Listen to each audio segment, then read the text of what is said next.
Selamat pagi saudara, apa kabar? Hari ini saya menyapa saudara lewat satu renungan firman Tuhan yang terambil daripada Injil Matius pasal yang ke-26. Saya akan bacakan untuk kita semua. Setelah Yesus selesai dengan segala pengajarannya itu, berkatalah ia kepada murid-muridnya, "Kamu tahu bahwa 2 hari lagi akan dirayakan Paskah, maka Anak Manusia akan diserahkan untuk disalibkan."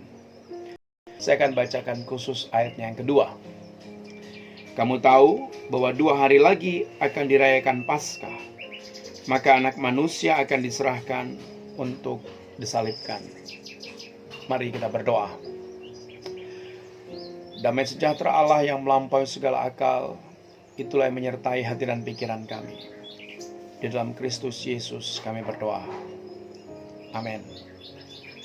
Saudara, teks ini berbicara tentang pergumulan Yesus memasuki masa-masa penderitaannya, saudara. Dan menariknya, Lembaga Alkitab Indonesia memberitahukan kepada kita bahwa ini adalah pemberitahuan keempat tentang penderitaan Yesus dan rencana untuk membunuh Yesus kepada murid-muridnya. Artinya apa, saudara? Sebelum peristiwa ini terjadi, Yesus sudah tahu bahwa dia akan menjalani jalan salib. Dia akan menjalani jalan penderitaan yang begitu luar biasa, saudara.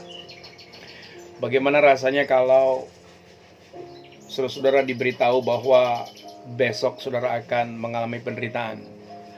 Kalau besok saudara akan mengalami jalan salib? Tentu saya percaya ini bukanlah perjalanan yang mudah untuk kita jalani. Kita pasti mengalami pergumulan, bahkan mungkin kita bisa mengalami ketakutan untuk menghadapi hari esok, saudara.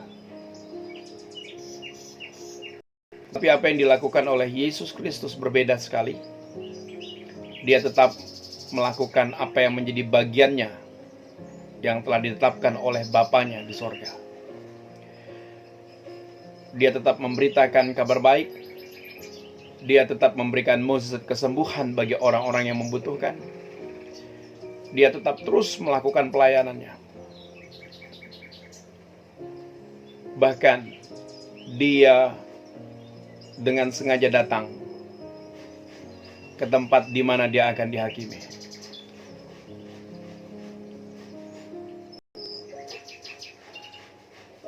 Saya tidak tahu mengapa Tuhan izinkan kita memasuki masa-masa Prapaskah dengan satu peristiwa besar yang terjadi bukan hanya di negeri kita, tapi juga di seluruh dunia, yang kita kenal dengan Corona atau COVID-19, saudara. Tapi izinkan saya mengajak kita untuk mencoba untuk berefleksi, melihat sesuatu yang mungkin Tuhan izinkan atau mungkin Tuhan kehendaki untuk kita alami atau gumulkan, saudara. Ketika peristiwa Corona ini mulai terdengar di kota Wuhan,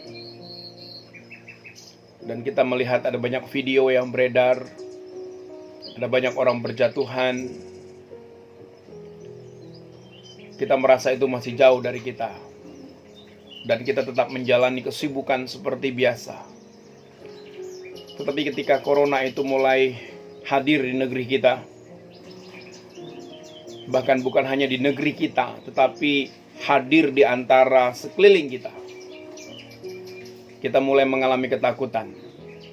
Kita mulai berjuang bagaimana supaya kita tetap hidup, saudara. Di situ kita melihat bahwa ternyata hidup yang Tuhan berikan kepada kita sangat berharga. Bahkan kita berjuang untuk tetap memilikinya. Kita berjuang untuk tetap hidup, saudara. Kita sama sekali tidak merelakan Corona itu hadir dalam kehidupan kita. Kita ingin mempertahankan kehidupan.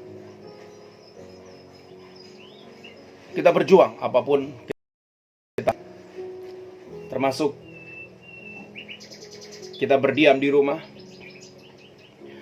kita penuhi suplai makanan, supaya kita tetap sehat, kita tetap kuat, dan terhindar dari corona. Saudara, memang betul bahwa hidup ini berharga, dan saya juga setuju jika kita sama-sama berjuang untuk mempertahankan kehidupan ini. Tapi saya berharap, saudara, lewat peristiwa yang ada ini, nantinya kita bukan hanya sekedar mempertahankan kehidupan, tapi kita memberikan makna dalam kehidupan kita, sehingga hidup kita menjadi hidup yang berharga, dan kita memiliki hidup yang boleh menjadi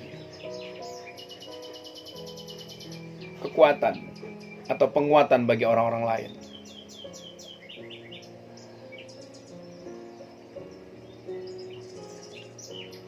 Tuhan Yesus memberikan hidupnya untuk kita, supaya kita bisa hidup. Tuhan Yesus tetap berjalan, menjalani apa yang telah dikehendaki oleh Bapa untuk dia jalani. Dia harus mempersiapkan dirinya untuk menjadi kurban, supaya kita memperoleh hidup. Apakah kehidupan itu? Kehidupan itu adalah satu situasi, satu keadaan di mana kita diperdamaikan dengan Allah Bapa.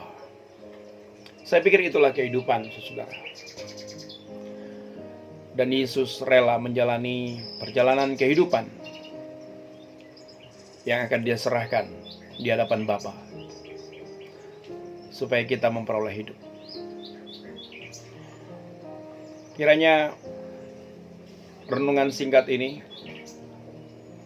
mengajak kita untuk berefleksi lebih dalam lagi. Kenapa Tuhan mengizinkan, atau mungkin kenapa Tuhan menghendaki kita memasuki masa-masa prapaskah di rumah saja.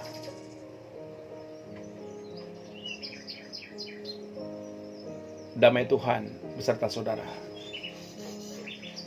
Amin.